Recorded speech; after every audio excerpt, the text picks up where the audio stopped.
Many of the non-Muslims who watched him through the social media, they began to become curious and to read about the Quran. And they discovered many of the ayat that explain their steadfastness and resilience of those people in Gaza. And thousands of the non-Muslims, they accepted Islam because of that.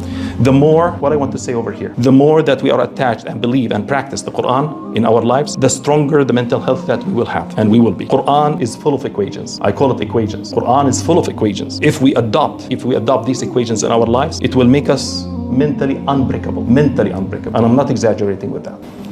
I will give you some examples. Let me share with you some examples to illustrate what I'm talking about. Ayah number 5 and 6 from Surah Al-Sharh. Ayah number 5 and 6 from Surah Al-Sharh. Allah subhanahu wa ta'ala, and I believe all of you memorize this ayah and use this ayah multiple times. فَإِنَّ مَعَ الْعُسْرِ يُسْرًا إِنَّ مَعَ الْعُسْرِ يُسْرًا. Which means, for so surely with hardship comes ease. Surely with hardship comes more ease. More ease.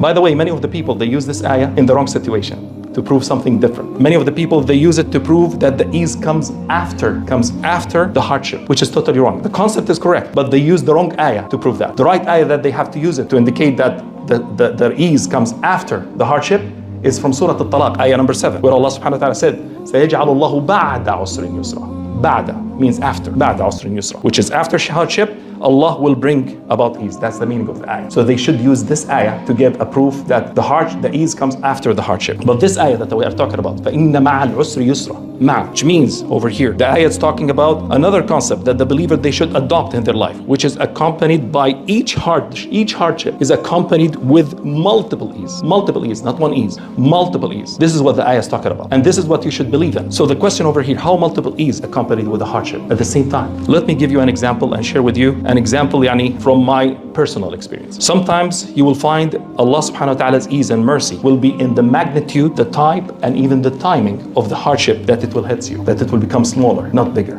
A personal experience that I had an accident a few years ago, and that accident resulted at work, and that accident resulted for me to move between hospitals for more than 3 years and did more than 8 surgeries.